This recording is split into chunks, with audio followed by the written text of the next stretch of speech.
Grant Robertson. Thank you very much, Mr. Speaker. If ever there was an image to sum up the lazy, incompetent, complacent economic management of the national government, it was this image here from the front of the Westpac Quarterly Economic Survey released yesterday. A boat run aground, an economy run aground, Mr. Speaker, and it got me thinking, Mr. Speaker, that image got me thinking of another group of castaways from my childhood, a group marooned on an island who week after week tried to find their way off the island, surrounded by opportunities to move themselves ahead. They failed consistently week after week. And I speak, of course, Mr. Speaker, of Gilligan's Island.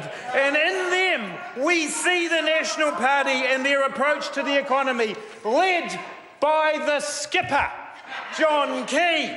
The skipper, the happy-go-lucky captain of the SS Minnow, drifting along, completely unable and unaware to control the chaos around him, distracted by irrelevancies, does that sound familiar, and completely unable to lead his team.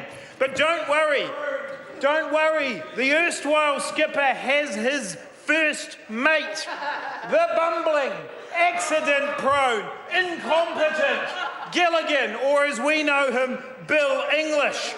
A man whose head is so firmly in the sand he can't get that boat off the island. He can't take the opportunities that are in front of him.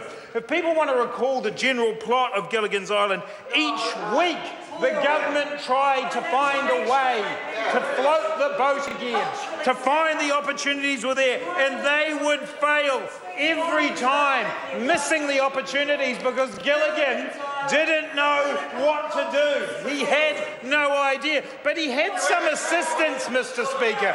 He had some assistance on the island, as Bill English does, from Stephen Joyce, the Minister of Economic Development, or Thurston Howell III, the bewildered millionaire who found himself washed up on the island, constantly thinking of new schemes that he could do to lift the spirits, and he completely failed.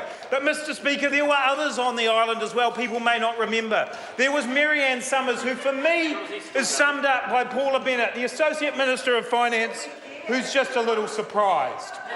Just a little surprised at her role as the Associate Minister of Finance. Mr. Speaker, we have in our government the Gilligan's Island crew, completely unable to work out that right around New Zealand there are opportunities. Judith Collins is laughing, I'm coming to her.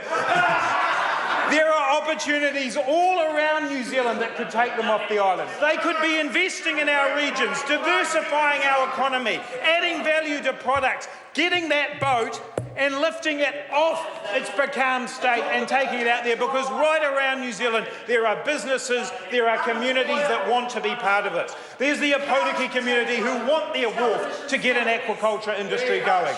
There's the Wairarapa community who could have a wood processing industry right there, right now, today, if this government was prepared to take those opportunities on, but they're not. But don't worry, because week after the week on the island, there was somebody there who was there to look out for them.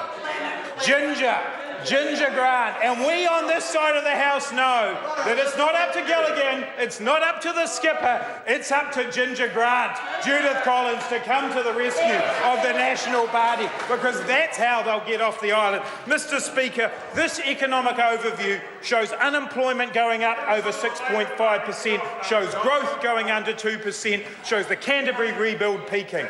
This government built an economic stool with 3 legs. The Canterbury rebuild, which is falling off, Auckland housing prices, which the bubble will come to an end, and dairy prices that have collapsed. There is no plan B. Plan A is not working. They are marooned on Gilligan's Island.